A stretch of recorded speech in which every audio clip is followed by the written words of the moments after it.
Assalamualaikum warahmatullahi wabarakatuh. Apa kabar nih kalian semua? Kuharap kalian semua dalam keadaan baik-baik saja ya.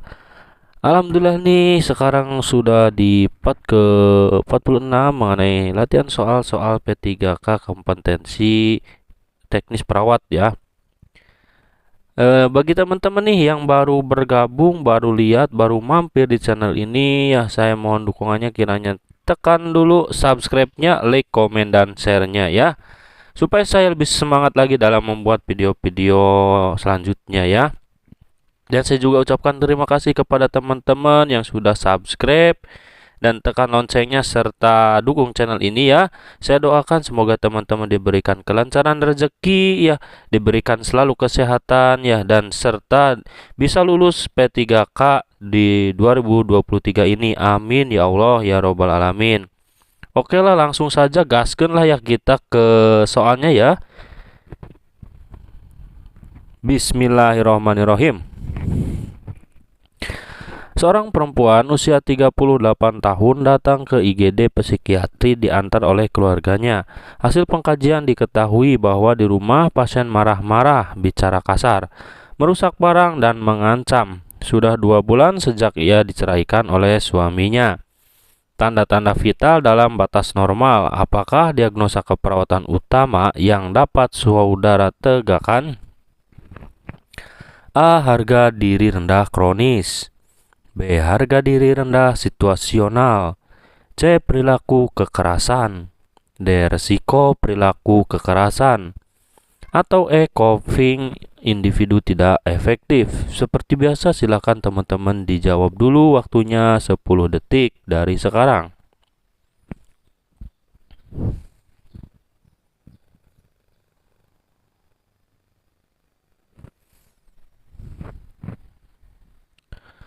Oke, sudah ya 10 detik.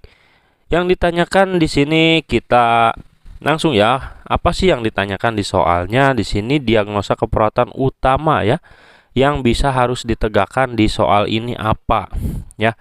Nah, di sini ada dari pengkajian ya, di rumah sakit pasien itu marah-marah ya, bicara kasar, merusak barang, dan mengancam. Nah, sudah 2 bulan sejak ia diceraikan oleh suaminya ya. Nah, ini 2 bulan ini merupakan faktor presipitasi ya, atau pencetus yang kurang dari 6 bulan. Ini 2 bulan kan kurang 6 bulan ya. Kalau yang predisposisi ada yang lebih dari 6 bulan ya, itu merupakan faktor predisposisi atau pendukungnya. Tetapi yang ditanyakan di sini diagnosa perawatan utama ya. Tadi cukup sekitar informasi aja ya dari faktor predisposisi dan presipitasi ya. Nah, di sini jelas ya, di sini udah merupakan suatu diagnosa perilaku kekerasan karena di sini sudah ada yang dirusak nih barang ya, merusak barang, mengancam, misalkan ada yang misalkan memukul. Nah, ini jelas ya udah perilaku kekerasan. Nah, jika tidak ada perilaku kekerasan, cuman ada resiko perilaku kekerasan, di opsi jawabannya kita langsung saja pilih yang resiko perilaku kekerasan. Nah, dikarenakan di sini risiko perilaku kekerasannya ada opsinya, perilaku kekerasannya ada opsinya, sehingga kita jawabnya yang C ya teman-teman ya. Kayak gitu ya opsinya, triknya. Oke, jawabannya bener nggak nih? Betul ya, C ya. Oke, bisa ya masuk ke pemikiran teman-teman, ke pemahaman teman-teman ya. Oke, bisa lanjut aja gaskeun ya. Seorang perempuan usia 35 tahun dirawat di ruang rawat jiwa. Hasil pengkajian didapatkan ada riwayat amuk di rumah. Mengatakan kalau marah merusak perabot rumah tangga, sering memukul suami. Dalam percakapan dengan pasien, perawat mengatakan, setelah ibu memukul suami dan merusak perabotan rumah tangga, apa yang ibu rasakan? Nah, apakah tujuan komunikasi pada kasus di atas ini?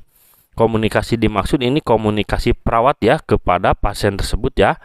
Oke, A. Melatih sikap asertif. B. Mengevaluasi respon pasien. C. Mengeksplorasi perasaan pasien. D. Membina hubungan saling percaya. Atau E. Mendiskusikan akibat tindakan yang dilakukan. Silakan monggo waktunya 10 detik dijawab dari sekarang.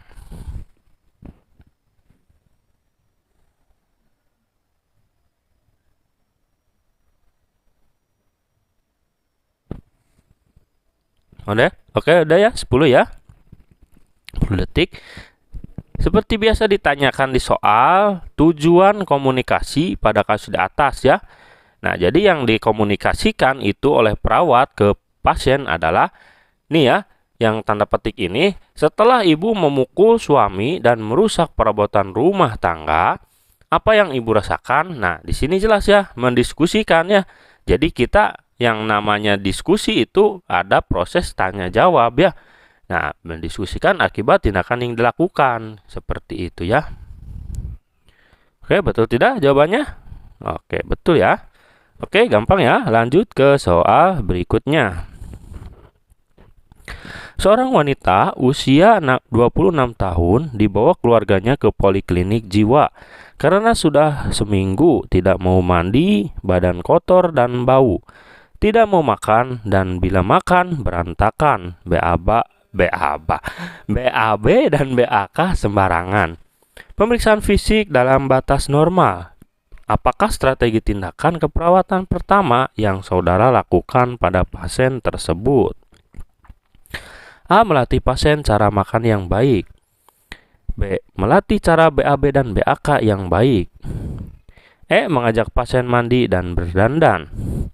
D. Menjelaskan pentingnya perawatan kebersihan diri. Atau E. Menjelaskan pentingnya keluarga dalam merawat diri pasien. Silahkan monggo dijawab dulu waktunya 5 detik dari 10 ya 5 mulu 10 lah ya 10 detik dari sekarang. Gaskeun Mamang.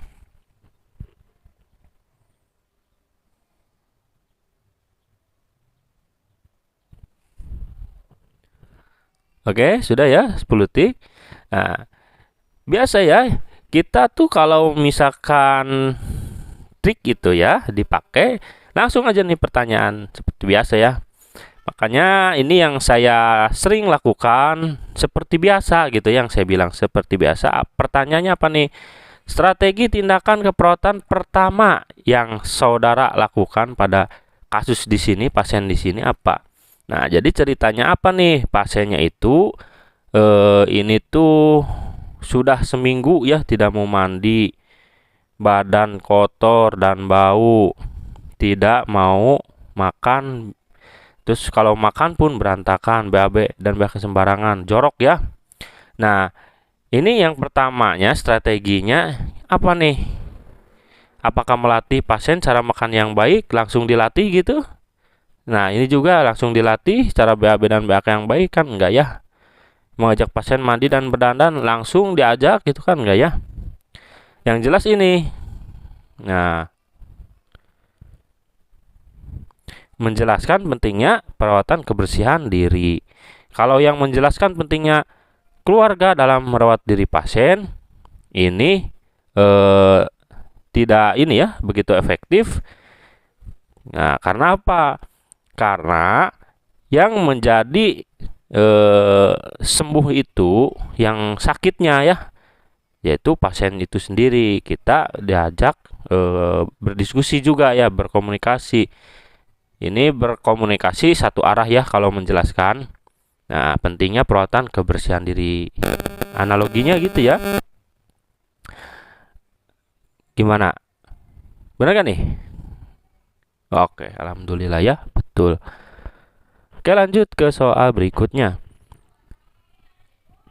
Seorang laki-laki usia 27 tahun dirawat di ruang psikiatri. Hasil pengkajian didapatkan pasien duduk menyendiri, bicara sendiri, tertawa sendiri.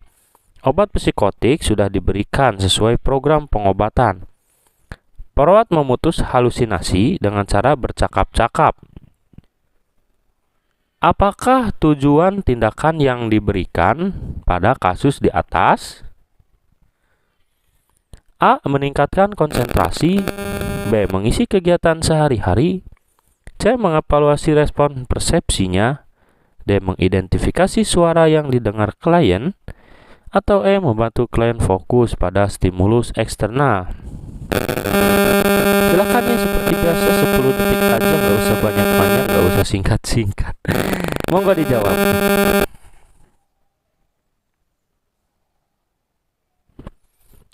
Sudah ya? Sudah belum? Oke. Pertanyaannya apa nih? Nah, pertanyaannya itu tujuan tindakan yang diberikan pada kasus di atas itu apa ya? Apa nih tujuannya? Nah, jadi tindakannya apa yang sudah diberikan nih? Nah, ini obat psikotik sudah diberikan sesuai program pengobatan. Perut memutus halusinasi dengan cara bercakap-cakap. Nah, tujuan tindakan yang diberikan itu apa? Setelah psikotik masuk nih obatnya, terus si perawat itu ngajak ngobrol tuh dengan bercakap-cakap ya, jelas ya, bercakap-cakap itu ngobrol dengan pasien untuk memutus halusinasinya itu. Jadi ini ya, jelas ya. Jadi yang namanya halusinasi itu datangnya dari internal, pikiran seseorang itu sendiri atau pasien itu sendiri. Entah itu halusinasi penglihatan, pendengaran, perabaan ya, terus pengecapan juga ada ya. Nah, itu dari internal, dari diri pasien itu sendiri. Nah, tujuannya bercakap-cakap ya, mengajak pasien itu bercakap-cakap atau berkomunikasi itu untuk memutus halusinasinya dengan apa? Tujuan ini gitu. Nah, gitu ya, ya jelas ya ini membantu fokus pada stimulus eksternal ya. Jelas ya. Jadi ketika fokus dengan suara atau sentuhan ya dari misalkan dari perawat ya ke pasien. Nah, jelas ya. Putuslah nih halusinasi ini bisa terhenti. Biasanya begitu ya, teman-teman ya. Apakah betul? Coba kita lihat ya. Alhamdulillah betul ya. Masuk ya ke pemikiran teman-teman ya apa yang saya sampaikan. Oke ya. Lanjut ke soal berikutnya. Seorang laki-laki usia 20 tahun dibawa ke klinik untuk konsultasi ke psikiater. Informasi dari pengantar sejak 2 tahun terakhir menjadi sangat pendiam. Banyak mengurung diri di kamar, menolak untuk berinteraksi, sering komat-kamit. Apakah diagnosa keperawatan yang dapat ditegakkan pada kasus di atas? Gampang ini teman-teman ya. A. Isolasi sosial. B. Gangguan harga diri rendah. C. Gangguan alam perasaan. D. Perubahan mental organik. Atau E. Gangguan persepsi sensori. Nah, ini sih waktunya nggak usah 10 detik ya. Cukup 5 detik. Monggo digaskeun lah jawab memang. Oke ya, sudah ya. Udah jelas, tidak lain dan tidak bukan jawabannya adalah isolasi sosial. Karena apa? Ini udah banyak data pendukung untuk kita menjawab isolasi sosial. Di antaranya itu sangat pendiam ya. Terus juga mengurung diri di kamar ya. Nih ya. Nah, menolak berinteraksi ya. Nah, ini udah 3 cukup ya. Ya gitu. Oke, gampang ya, mantap ya. Lanjut ke soal bener nggak nih? Oh betul dia jawabannya A. Oke, lanjut ke soal berikutnya ya. Oke, udah ada jawabannya ini. Jawabannya adalah A ini. Oke lah ya, kita ini ya. Kita jelaskan, dibahas ya. Nah, pertanyaannya apakah intervensi prioritas yang sesuai dengan kasus tersebut? Nah, intervensi prioritas yang harus pertama kita dahulin itu rencana ya, rencana tindakan ke pasien tersebut itu apa? Nah, jadi ceritanya di sini ada anak ya, laki-laki usia 4 tahun dirawat nih hari ketiga kejang demam. Nah, kalau anak baik dan sudah diperbolehkan pulang, alhamdulillah ya, senang dengarnya ya. Prioritas keperawatan yang ditekan perawat adalah defisit pengetahuan berhubungan dengan perawatan di rumah. Nah, jelas ya, yang namanya defisit pengetahuan, yaitu kita harus dikasih pemahaman ya. Nah, kepada siapa? Ya, kepada orang tua anak ini, bukan ke anaknya. Anaknya nggak bakal, ya orang 4 tahun ya nggak bisa ngerti gitu. Jadi Jelas ya, ajarkan orang tua cara minum obat termasuk dosis dan efek samping. Nah, kalau yang B, C, D, dan E ini tidak nyambung untuk kita jawab. Nah, gitu ya. Yang nyambung itu adalah A. Seperti itu teman-teman ya. Oke, gampang ya kalau kita belajar. Ini udah muncul nih jawabannya. Apakah muncul lagi jawabannya? Muncul lagi, ya Allah. Ini maaf saya lupa ngedit ya, lupa munculin itunya. Tapi nggak apa-apa lah, kita bahas ya. Oke, langsung saja kita munculkan ya. Oke, ini ada pertanyaannya apa nih? Nah, pertanyaannya langsung ya kita. Kalau kasusnya itu panjang, soalnya ini panjang, langsung aja kita ke pertanyaannya cuy ya. Nah, di sini tindakan prioritas yang harus dilakukan orang tua ya, apa nih? Sehubungan hal di atas. Nah, jadi yang ditanyakan itu ya.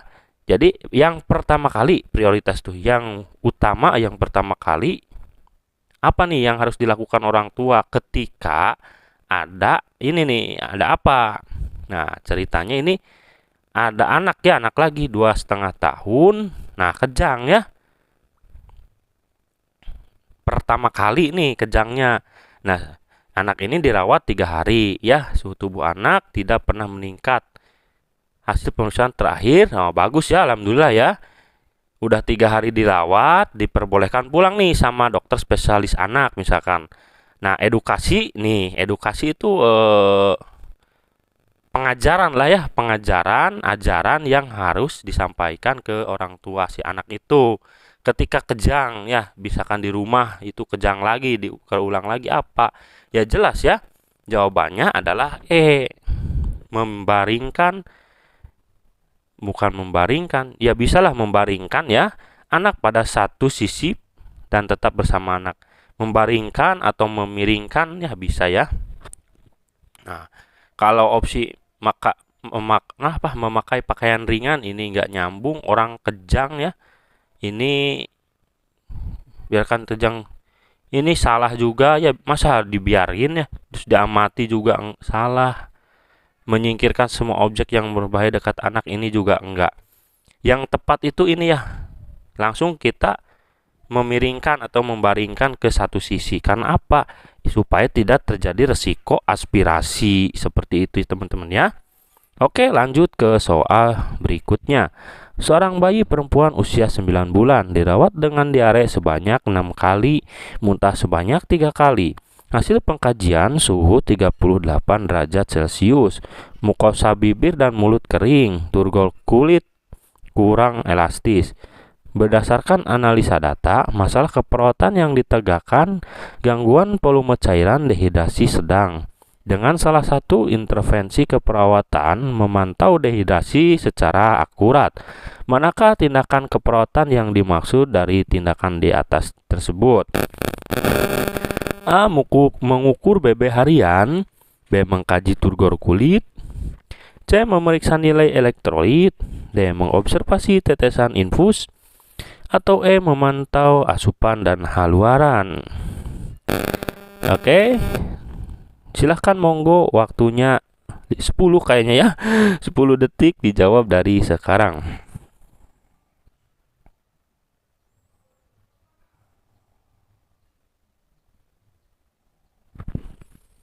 Oke, sudah 10 detik ya kayaknya ya. Oke, sudah ya. Nah, seperti biasa nih, pertanyaannya apa di soal ini? Nah, pertanyaannya, manakah tindakan keperawatan yang dimaksud? Ya, dari tindakan di atas. Nah, yang dimaksud tindakan keperawatan yang dimaksud. Nah, gini ya, jadi kita coba kaji soalnya ya. Dari hasil pengkajian nih, suhunya tinggi, bibir dan mulut kering nih, kulitnya turgornya kurang elastis, ini merupakan tanda dehidrasi ya. Terus berdasarkan analisa data, masa keperawatan yang ditegakkan, nah ini udah dikasih tahu nih, gangguan volume cairan. Nah, jelas ya tuh dehidrasi sedang. Dengan salah satu intervensi keperawatan memantau dehidrasi secara akurat. Nah, ini yang namanya dehidrasi itu cairan kan yang keluar ya, itu biasanya dapat menurunkan berat badan ya teman-teman ya.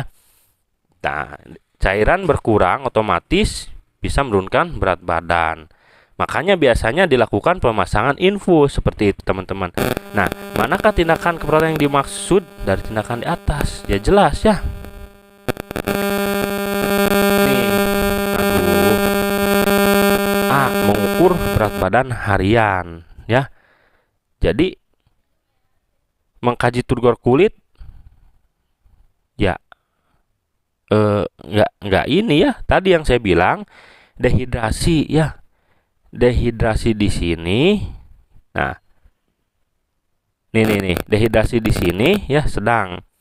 Nah, yang namanya dehidrasi itu dapat tadi saya bilang menurunkan berat badan ya. Terus memantau nah ini nih sedang dengan salah satu intervensi. Nah, udah ada intervensi ini jelas ya. Keperawatan memantau dehidrasi secara akurat. Nah, memantau dehidrasi secara akurat tuh kalau mengkaji turgor kulit itu salah ya. Apakah dengan kita melihat turgor kulit terus dehidrasinya itu dapat terpenuhi? Begitu kan tidak. Terus memeriksa nilai elektrolit, nah itu kan udah bukan keperawatan ya, itu kolaborasi dengan dokter. Mau observasi tetesan infus juga salah. Masa diliatin terus tetesan infusnya apakah normal, netes, kenceng apa tidak kan enggak. Terus memantau asupan dan haluaran. Ini juga enggak ya teman-teman. Nah, enggak nyambung ke yang ditanyakan nih, manakah tindakan keperawatan yang dimaksud. Nah, yang dimaksud di sini tuh ini. Nah, jadi udah ada intervensi nih, tindakan intervensi. Nah, intervensinya ini ya, implementasinya ini gitu loh, mengukur berat badan harian. Oke? Masuk ya, mudah-mudahan masuk ya ke pemikiran teman-teman ya. Apa yang saya jelasin, kalau nggak masuk ya masukin aja lah. Atau bisa diulang ya, dikaji lagi dari video awal video ya sampai akhir ini ya. Oke, bener nggak nih? Tulis di kolom komentar ya, silakan ditulis di komen ya, beserta alasannya ya supaya mantap. Oke, sudah ya, alhamdulillah. Terima kasih sudah belajar di channel ini. Mohon dukungannya, klik subscribe, like, dan komen, dan share, tekan loncengnya juga. Sampai ketemu di pembelajaran selanjutnya. Wabillahi taufiq wal hidayah. Assalamualaikum warahmatullahi wabarakatuh.